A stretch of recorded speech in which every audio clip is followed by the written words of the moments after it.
We will see who blinks first. This is what Islamic clerics said about the crisis in Kwara State. The problem facing the country now is not just security, but the disputes between Christians and Muslims in the north, Kwara State. Just yesterday, the 17th of March, there were reports that after the Kwara State government opened closed Christian schools over hijab-related issues, the officials of Baptist school forbade students on hijab from gaining entrance in. This caused so much that the parents of the students came over to the school and began a fracas with the officials. It was reported that some people got injured as a result. This has sparked reactions all around, and what started as a little argument has gained momentum all around the country. On the 18th of March, on Monday, the Muslim rights concern Murik spoke out against the ongoing crisis that has hit the state of Kwara. According to the report from Sahara Reporters, Murik representative Aishak Akintola, director of the Nigerian Islamic Human Rights, has accused CAN, which is CAN, which is Christian Association of Nigeria, of investigating the crisis by not following the dictates of the Islamic tenets. He also had concerns over the fact that only 1 out of 10 schools are having this issue. When the other schools complied, only Baptist school refused to. He opined that the Ilorin High Court and the Court of Appeal had ruled in favor of wearing the hijab, and going against the dictates of the law was a height of lawlessness. He further stated that it is unfortunate that Khan has failed to learn from history. Christian students' latest order to wear strange garments like church choir and masquerade dresses to school will fail woefully, just as it did in Osun State. For how long can Christian students wear choir dresses to school? We will see who blinks first. Wow. All right. I mean, basically, Sahara Reporters basically said, Khan hasn't learned from history. We will see who blinks first.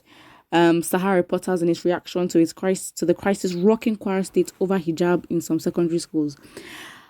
Do you know what I believe? I believe that this is so immature and unnecessary. Also, there are comments that are reacting to this, and the first one here says from Twitter, people are so useless in this country. At this stage, we're still having religious crisis and violence. The God and Allah they are fighting for, does he even know them? Any country that's so religious is always backwards and in crisis. Syria, Nigeria, etc. That's what this person says. I think it's so... If we're complaining and we can't get over our religious differences, we might as well just not even be a country at this point. How do we want to be one Nigeria if we can't get over just simple identity? Like it's just like, after everything that has gone on in the country with the kidnappings of children in the north to banditry in the west, and killing of farmers, this is the problem. And I don't understand what it's just, school is school. That's what I believe. School is school. No matter who goes there, school is school. I mean, if we're going to be talking about this one Nigeria thing, why does it matter what the students wear? If there's a school uniform, of course, a school should be accommodating of people's, differences and stuff. But if there's a school uniform, all they have to do is wear the school uniform and look as appropriate. Not coming to school looking like a hoodlum or something. I think that's just the concern. For us to be having this conversation and for the schools, for this to all blow up, parents are going to protest. I mean, are you really kidding me? Are you kidding me? It's fine if, parents, make concern, but to go and protest, these set of people are not protesting against the government that is literally putting them behind. See, this is the thing. Our priorities are so misplaced. Yes, I am not saying that what the school has done is justified or it should not be given any attention. But, I mean, if you see the pictures, all the parents are outside the school gate and they're holding placards. Does it make sense?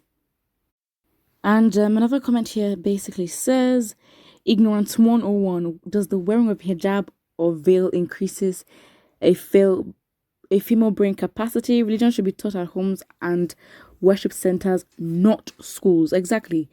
The one-way dress is morals, not education. Institutions have rules and regulations that guide their mode of conduct, or their code of conduct, I mean, this person says. I don't want to get upset because it's enough to get you upset. I mean, parents are literally going out to protest for this. There's literally a section. I mean, Ishak Akintola is basically saying how it goes against the laws or what. I'm like, what? Such trivial issues like these do not affect anything. Instead of us to be focused on, like, I'm not even, please. Someone says, oh, on hijab we stand, he said. This Ishak man is one of the most dangerous Islamists in Nigeria currently. He tries to straddle advocacy for genuine Muslim causes, but scratch the surface and a full-blown extremist emerges. Someone says, from the name, it's a Christian school and hijab is known with Muslims. So, but what can I do? And people on religion, it can only be in Yoruba land. In fact, rule of law or whatever, my foot hijab shouldn't be worn in any school if the management didn't include it in their uniform.